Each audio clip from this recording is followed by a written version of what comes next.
పల్నాడు జిల్లాలో ప్రస్తుతం అంతా ప్రశాంతం. అన్ని ప్రాంతాలను పోలీసులు అదుపులోకి తీసుకోవడం జరిగిందని ఎస్పీజీ బిందు మాధవ్ వెల్లడించారు.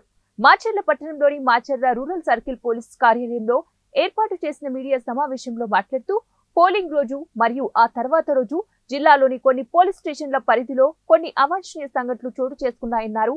పోలీసు వెంటనే స్పందించి ఆ సంఘటనలకు కారణమైన వారిని గుర్తించి వారిపైన తక్షణమే కేసులు రిజిస్టర్ చేశామన్నారు. అలాగే అంతేకాకుండా ఇటువంటి సంఘటనలు పునరావృతం కాకుండా మాచర్ల, నర్సరావుపేట, వినుకొండ, సత్తెనపల్లి మరియు ఇతర ప్రాంతాలలో స్థానిక పోలీస్ మరియు కేంద్ర బలగాలను మోహరించినట్లు పేర్కొన్నారు. పల్నాడు జిల్లా వ్యాప్తంగా 144 సెక్షన్ విధించడం జరిగింది. 144 సెక్షన్ కట్టుదిట్టంగా అమలు పరుస్తూ పలుచోట్ల విస్తృత వాహన తనిఖీలు నిర్వహిస్తున్నట్లు తెలిపారు.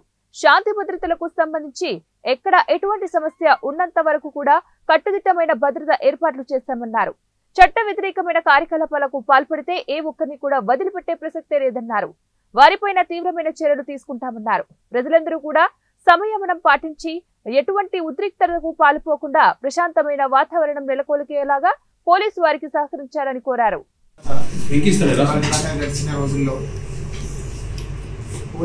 అలానే ఆ తర్వాత గడిచిన రోజుల్లో కొన్ని చోట్ల కొన్ని సంఘటనలు అవాంఛనీయ సంఘటనలు చోటు చేసుకోవడం జరిగింది.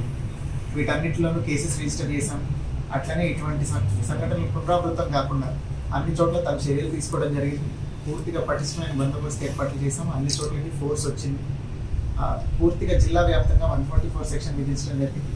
ఆ 144 సెక్షన్ని అమలు చేయడంలో కూడా పూర్తిగా చర్యలు తీసుకున్నాము. క్లియర్గా మీరు ఇప్పుడు వస్తుంటే చూసుంటారు. ప్రతి చోట కూడా ఎవరు గుంపులుగా తిరగకుండా అన్ని రకాల చర్యలు తీసుకున్నాం. అట్లనే ఈ సంఘటనలకు పాల్పడిన వాళ్ళని కూడా అరెస్ట్ చేయడం మొదలైంది. పూర్తిగా సిచ్యువేషన్ కంట్రోల్లో ఉంది. అందరూ సంయమనం పాటించి ఇట్లాంటి ఉద్రేకాలకు పోకుండా ప్రశాంతమైన వాతావరణం నెలకొనేలాగా సహకరించారు.